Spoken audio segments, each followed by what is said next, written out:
Personne ne peut dire où commence l'univers, et encore moins où il finit. Jusqu'où s'en va-t-il? Qu'y a-t-il devant, derrière, autour? Et plus loin que plus loin après lui, qu'y a-t-il encore?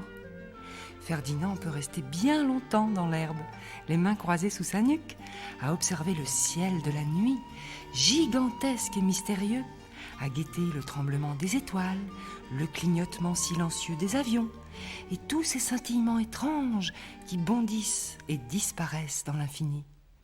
Un grand beau soir d'été, Ferdinand, dans son superbe pyjama rouge tout neuf, s'allonge bien en face de la nuit. Au dîner, sa grand-mère a dit « Oh, ça, c'est un soir à étoiles filantes !» Et elle a raconté qu'il faut bien écarquiller ses yeux ces soirs-là, car quand on a la chance de voir une étoile filante, on doit vite faire un vœu et surtout ne le confier à personne pour qu'il se réalise. En voilà une! C'est une étoile filante! Une vraie! Ferdinand fronce ses yeux de toutes ses forces. Il dit très vite. Je voudrais savoir où commence et où finit l'univers. Et c'est alors qu'il ne se passe rien, mais alors rien du tout. C'est malin, c'est vraiment des idioties ces histoires de vœux. Bonsoir Ferdinand. Hein? Qui parle? C'est moi, Tinui. Cherche-moi un peu dans le noir.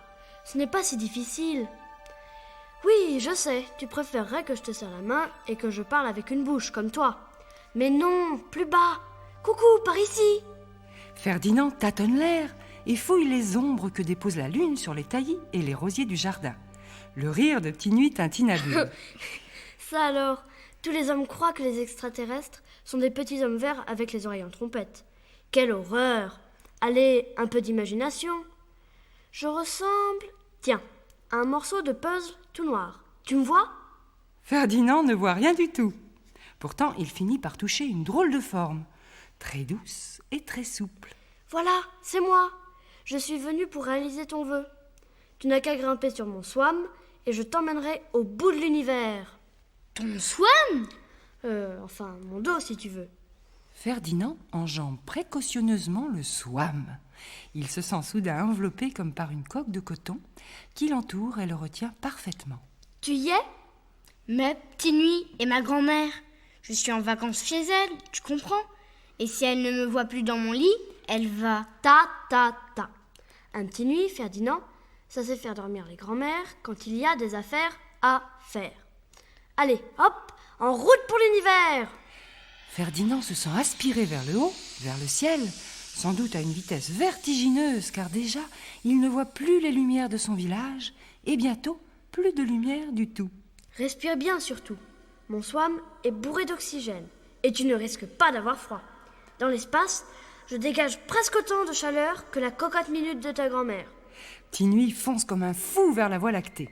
Il plonge sous les planètes, virevolte entre les comètes et les météorites, jaillit près des anneaux et frôle les astéroïdes. Oh, mais c'est très encombré ce soir. Nous allons prendre un raccourci. Et le voilà maintenant qui fait des loopings et des bonds de fusée entre les étoiles en criant leur nom au passage. Karen, Centaure, Lyre, Orion. Youpi, ouais! Ferdinand, cramponné, mi-terrorisé, mi-ivre de joie, dévore de tous ses yeux, de toute sa petite mémoire, ce spectacle digne de géants déchaînés, ces planètes somptueuses et terrifiantes, ce vide noir et ces lumières tourbillonnantes.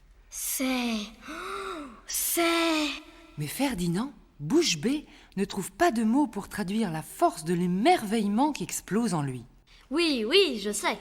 Vous n'avez aucun mot en humain pour décrire ce que tu vois. C'est normal. Nous, les petits nuits, nous disons que c'est foluxif, volcuivolif.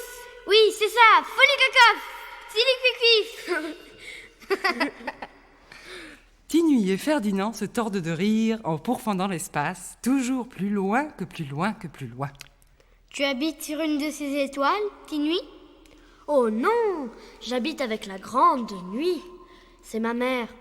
Tu sais, moi et mes frères, elle nous emporte dans ses grandes jupes noires. Ah? Et elle, alors, où vit-elle? Mais tiens, près de la terre, pardi. Un soir d'un côté, un soir de l'autre. Elle voyage, elle a des connaissances. Mais elle dit qu'il n'y a rien de mieux que la Terre dans tout l'univers. Dans tout l'univers? Vraiment, tu crois? Et justement, Petite Nuit, c'est encore loin, la fin de l'univers? Si c'est loin? Oh, mais nous ne sommes même pas arrivés au bout de cette galaxie. Et il y en a des millions d'autres. Des millions d'autres? Mais alors, il faudrait des milliers d'années pour arriver. Des milliards et des milliards, tu veux dire? Oh, Petite Nuit, je veux rentrer voir ma grand-mère, s'il te plaît. Mais t'en veux? Tu ne sauras jamais ce qu'il y a au bout de l'univers. Je le sais maintenant. Derrière l'univers, il y a l'univers. Et derrière, et derrière, et derrière. Encore l'univers.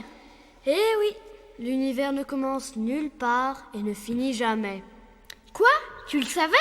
Bien sûr, mais tu ne m'aurais pas cru. Les hommes croient que tout est fait comme eux. Ils naissent et c'est le début. Ils meurent et c'est la fin. Et ils voudraient que tout le monde en fasse autant. Ils sont vraiment rigolos. Moi, par exemple, je ne mourrai jamais. Je n'ai pas de début et pas de fin. Mais je n'ai pas une jolie terre comme toi. Allez, en route pour ta grand-mère! Petite Nuit fait une cabriole et fonce droit en sens inverse. Ferdinand sent son cœur se gonfler de bonheur. Il va revoir le jardin plein de pois de senteur. Il pourra dévorer la tarte aux abricots qu'il attend sur la grosse table de la cuisine. Il caressera Pouffon, le chat. Il ira à la kermesse lancer des anneaux sur des bouteilles. Bientôt, il peut voir la terre s'arrondir dans une lueur bleue et vaporeuse. Peu à peu, les continents immenses apparaissent, les océans étincelants dans la lumière nacrée et rasante du soleil. Ah oui, c'est bien plus beau que tout. Petite Nuit et Ferdinand approchent à toute vitesse. Yahoo! Voilà les lacs violets, les volcans formidables, les forêts gigantesques entrelacées de mille et mille vers, les mers glacées, rutilantes et les banquises orgueilleuses. Petite Nuit s'enfonce maintenant dans l'ombre du pays de Ferdinand. Les petites lumières fourmillent sous leur sillage. Enfin, c'est le clocher de grand-mère. Petite Nuit se pose tout en douceur sur la pelouse. Ferdinand, abasourdi d'espace et de visions hallucinantes, titube en posant le pied au sol. Il regarde autour de lui avec ravissement. L'obscurité entoure tendrement la petite maison. La terre sent bon, mais bon. Petite Nuit, je crois bien que c'est la plus belle planète du monde. Hein? Tu sais, je vais m'en occuper maintenant. Tiens, demain, j'irai nettoyer le chemin. Tu as vu? C'est plein de bouteilles sales et de vieux bidons dans le fossé. Et puis, quand je serai grand, je ferai un métier pour l'aider pour la protéger de... Ferdinand est mort de fatigue. Il se laisse glisser sur le sol et s'endort dans l'herbe tiède, pelotonné dans son beau pyjama rouge. Petite Nuit frôle doucement sa joue et monte lentement vers la voix qui l'appelle. C'est la grande nuit, sa maman. Déjà les voiles de sa longue jupe noire se soulèvent sur les premiers rayons du jour. Petite Nuit, accroche-toi. Nous partons à l'autre bout du monde. Nous avons un autre petit garçon qui a fait un vœu. Il s'appelle Kailash, je crois. Et sais-tu quel est son vœu? Il voudrait retrouver un petit garçon en pyjama rouge. Il l'aurait vu passer dans le ciel, au-dessus de son village. Ils sont vraiment drôles, non, ces petits garçons, avec leurs vœux.